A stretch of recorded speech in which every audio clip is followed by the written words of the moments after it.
শিক্ষার্থী বন্ধুরা, আমি বর্তমানে সাউথ ইস্টার্ন রেলে খড়গপুর থেকে রেলের অ্যাপ্রেন্টিসশিপ করছি। তোমরা যারা রেলের অ্যাপ্রেন্টিসশিপ করতে চাও বা রেলের অ্যাপ্রেন্টিসশিপ করতে আগ্রহী, তাদের মনে কিন্তু বিভিন্ন রকম কোশ্চেন থাকে যে রেলের অ্যাপ্রেন্টিসশিপটা কী, রেলের অ্যাপ্রেন্টিসশিপ করলে কী কী বেনিফিট পাওয়া যায়। আমার মনেও কিন্তু এরকম কোশ্চেন আমি যখন করব বিভিন্ন রকম মানুষের কাছে শুনতাম। তবে বলে রাখি, রেলের অ্যাপ্রেন্টিস কীভাবে তুমি চান্স পাবে।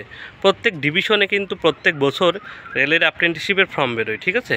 ফর্ম বেরোনোর পর তুমি ফর্মটা ফিল আপ করবে। ফর্ম ফিল আপ করার জন্য তোমার যোগ্যতা লাগবে মাধ্যমিক সাথে আইটিআই পাস। যদি মাধ্যমিক বা আইটিআই পাসে তুমি যে নাম্বারটা পাবে, সেই দুটো নাম্বার যোগ হবে, যোগ হয়ে দুইটি ভাগ হবে, তারপরে সেই নাম্বারটা দাঁড়াবে, সেই নাম্বারে কিন্তু তোমার মেইল লিস্ট তৈরি হবে, সেই অনুযায়ী তুমি কিন্তু চান্স পাবে। এখানে কিন্তু চান্স পাওয়ার জন্য কোনো পরীক্ষা তোমার দিতে হয় না, ঠিক আছে।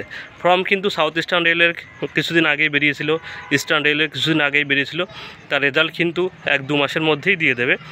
তোমার যখন রেজাল্টটা দেবে, তুমি যদি চান্স পাও, তোমার ডকুমেন্ট ভেরিফিকেশন হবে। ডকুমেন্ট ভেরিফিকেশন হওয়ার পর তোমার ফাইনাল মেরিট লিস্ট বের হবে। ফাইনাল মেরিট লিস্টে তুমি যখন চান্সটা পেয়ে যাবে, তোমার কিন্তু জয়েনিং ডেটটা দিয়ে দেবে এবং তুমি রেলের অ্যাপ্রেন্টিসে জয়েনিং করতে পারবে। রেলের অ্যাপ্রেন্টিস কিন্তু প্রত্যেকটা রেলের অ্যাপ্রেন্টিসে কিন্তু 1 বছরের কোর্স থাকে, ঠিক আছে।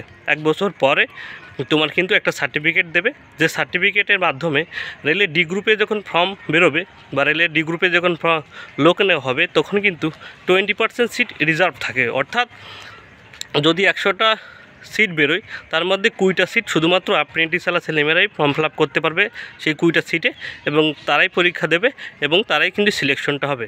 খুব কম কাট হবে কিন্তু রেলের অ্যাপ্রেন্টিস করার পর কিন্তু রেলের চাকরিটা তুমি পেয়ে যাবে, ঠিক আছে। তোমরা যাদের দাদা দিদিরা আছে, তারা যদি কেউ রেলের চাকরি করে থাকে, তাদের কাছে শুনবে যে রেলের অ্যাপ্রেন্টিস করলে খুব কম কাট হবে, 30, 35, 40 পেলেই কিন্তু রেলের চাকরিটা কিন্তু তোমার কনফার্ম হবে।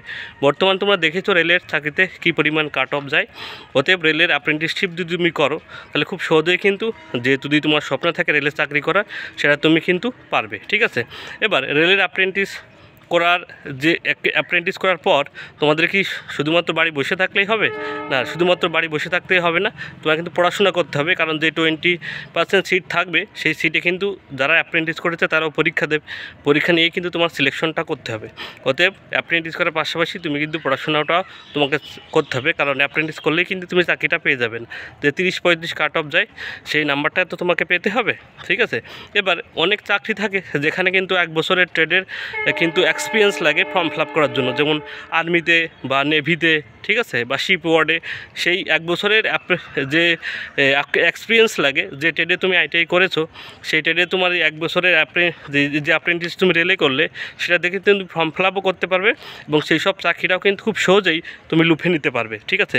যারা 1 বছরের এক্সপিরিয়েন্স কিন্তু অনেক ছেলেমেয়েরই থাকে না, সেই ট্রেডগুলো কিন্তু ফাঁকা থেকে থাকে অন্য চাকরিতে, সেই সুযোগ সুবিধাও কিন্তু রেলের পাশাপাশি অন্য চাকরিতেও কিন্তু তুমি পেয়ে যাবে, ঠিক আছে। এবার রেলের অ্যাপ্রেন্টিস করলে কি তোমাদের কিন্তু এখানে কিন্তু কোনো পড়াশোনার ব্যাপার নেই, ঠিক আছে। রেলের যে অ্যাপ্রেন্টিসটা হয়, তুমি জয়েনিং করার পর তোমাদের যে ট্রেডে তুমি আইটিআই করেছো, সেই ট্রেড অনুযায়ী তোমার কিন্তু কাজ দেওয়া হবে। যারা টেকনিশিয়ান আছে রেলের, তাদের সাথে কিন্তু সেই কাজটা তোমার শেখার জন্যই দেওয়া হবে, ঠিক আছে। তুমি যে হয়তো তুমি আইটিআই করেছো যে ট্রেডে, সেই ট্রেডের কোনো কাজ তুমি পারো না, তুমি হয়তো ভয় পাবে যে এই কাজ তো আমি পারি না, তাহলে গিয়ে কি আমার কী হবে। তোমার কোনো চিন্তার কোনো কারণ নেই। তুমি যে ট্রেডে আইটিআই করেছো, সেই ট্রেডের লোকের সাথে তোমার কিন্তু কাজে পাঠানো হবে সেই কাজ শেখানোর জন্য। তোমার এখানে কোনো চাপ নেই, ঠিক আছে। তোমার কিন্তু একটা স্টাইপেন্ড দেবে, আমাদের যেমন 7,700 টাকা স্টাইপেন্ড দেয়, সেই টাকা কিন্তু থাকা খাওয়া এখানে কিন্তু চলে যায়, ঠিক আছে। তুমি যেখানেই চান্স পাও না কেন, যে রেলের যে টাকাটা দেয় মাসে স্টাইপেন্ডটা, সেই টাকা কিন্তু তোমার থাকা খাওয়া তোমার কিন্তু চলে যাবে 1 বছরে। তোমার কিন্তু কোনো টাকা বাড়িতে নেওয়া লাগবে না, ঠিক আছে। অতএব সরকারি যে সুযোগটা দিচ্ছে 1 বছরের ট্রেনিং করার, এই ট্রেনিংটা করার পরে তুমি কিন্তু বিভিন্ন রকম কোম্পানিতেও এই এক্সপিরিয়েন্স সার্টিফিকেট দিয়ে ভালো টাকার চাকরিও করতে পারবে, যদি রেলের চাকরি তুমি করতে নাও আগ্রহী হও পরবর্তীতে, ঠিক আছে। অতএব যে সুযোগটা বর্তমানে দিচ্ছে, প্রত্যেক বছরই কিন্তু রেলের অ্যাপ্রেন্টিসে লোক নেয় প্রত্যেক বছরই। তুমি অবশ্যই রেলের অ্যাপ্রেন্টিস যদি করার স্বপ্ন থাকে বা রেলের চাকরি করার স্বপ্ন থাকে, অবশ্যই রেলের অ্যাপ্রেন্টিসে ফর্ম ফিল আপ করো। চান্স পেলে অবশ্যই 1 বছরের ট্রেডটা কিন্তু করে নিও, ঠিক আছে। এখন যে 30,000 ভ্যাকান্সি আছে তার কিন্তু 20% সিট শুধুমাত্র অ্যাপ্রেন্টিসালা ছেলেমেয়েরাই কিন্তু রেলের ডি গ্রুপে ফর্ম ফিল আপ করবে এবং খুব কম নাম্বারে কিন্তু তারা সিলেকশনটা নেবে। তো অন্য অন্য ছেলেমেয়েরা কিন্তু সেই সুযোগ সুবিধাটা পাবে না, ঠিক আছে।